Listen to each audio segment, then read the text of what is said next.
Today I'm going to make some beans for some kind of spicy Mexican beans. So I'm just going to show you how it is. It's like my version of baked beans, but obviously I don't want to use tin baked beans with all the sugar and everything in. So what I've got here, I've just got some peppers and onions. You want to come in, Maya, and have a look? Okay, I've got peppers and onions, a bit of garlic. I've got some mixed beans that are already cooked here, and some spice and bits and bobs. And I'll show you what's going on here. Okay, so I've got a really hot pan on here. I'm just going to put a little bit of olive oil in there. And to that I'm going to add the garlic and onions and peppers. Okay, because that's really hot already. Okay, so what I'm going to do, I'm just going to stir fry these a little bit just to soften them, and then I'll put that gas up high. So as I say, there's just a bit of olive oil in there. Do you want to have a look in here, Maya? Okay.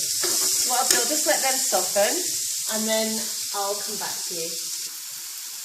Okay, so that's them just softened. Just been a minute. Do you want to have a look, Maya? Okay, so what I've done is I've just softened them a little bit. I've not chopped them very well, see? And what I'm going to do, I'm just going to add the beans to that. So they're already cooked. Put that up high. I mean, this is really, really simple. I mean, you can actually just throw everything just all in one pot together. So I'll put them in. To that, I'm going to add like a spoonful of like Mexican spice or Fujita mix, whatever you want. I'm going to put a couple of teaspoons of that in. I've actually got some chili oil here as well because that's not very spicy. So I'll just put a little drizzle of chili oil in here. That's just olive oil that I've just had. I've got a fresh chili in there, and I just warmed it through. And it's just been sitting there for a little while, so that'll just be, that's like my chili infused oil. And so keep that together. And to that, I'm just going to add some, I'm going to add some tomato sauce. And this is just chopped tomatoes that I've just whizzed out in the blender. You don't need to add, it's like baked beans, but the sweetness of the peppers will sweeten this and make them nice. If you've got kids that don't like peppers or vegetables, I would just whiz them up in the blender, even with the tomatoes. So you've got the sweetness there without the sugar. Okay. So I'll just put that tomato in. I might use a bit more. I'm just going to take my see how it goes. Yeah, I'll take more in.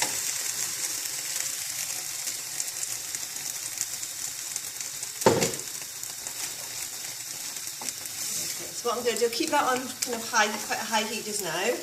I'll cover it with a lid and I'll just let that sort of cook. Because really at the end of the day, everything's cooked anyway, apart from, the peppers and the onions, but you don't want them to be overcooked anyway. So I'll just leave them like that.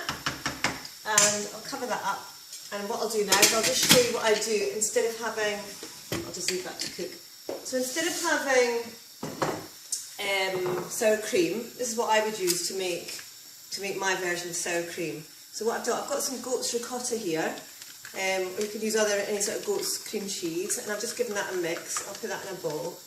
So I mix this with some milk kefir. I did a video on it a couple of weeks ago, and it's a probiotic milk. It's a probiotic drink that I use with milk, and so there's no lactose in that either, so this is nice and delicious. And I just mix the two. So basically, that's my version. Oops, I put it all over the floor. So that's my version of sour cream, because sour cream will be full of fat, and obviously it's dairy, so that's bad for you. So the goat's ricotta is definitely more digestible, and the kefir already had the lactose eaten away from the kefir grains. So this is a much healthier version, and people who are lactose intolerant can tolerate this far better than they would sour cream. So I'll just kind of add that. So that's what we'll have with our beans after. Okay, so that's nice and creamy. So what I'll do is I'll leave that on the gas for about 5 minutes, and then I'll come back to you.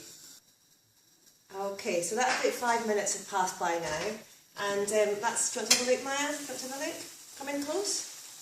That's it all cooking nicely. Now, I always do this. I always add raw olive oil to my dishes afterwards, okay? Because that means that you've got the nice texture of the oil, but it's not frying. So that's that. My job. Right. Okay. So that's it ready. Okay. So what I've done, that's it ready. And you can let that cook longer, or you can just, if you have a look, there's bits in that. But as I say, if you don't like the bits, you can always just blend the peppers in with the tomatoes. So what I'm going to do is serve this up. What I've got here, I've just cooked up some, this isn't, I said brown rice before, but it's actually 3 grain. It's oats, whole oats, whole brown rice, and some wheat grains as well. Okay, so that's mixed, and it comes in a mix like that. So I've cooked that up. And I'll just serve these beans beside it. Okay, there we are.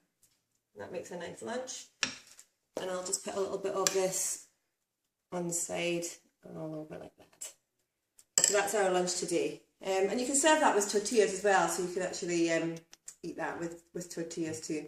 But we can't get whole grain ones, so we tend not to use them. So spicy beans with mixed grain whole rice. Buon appetito!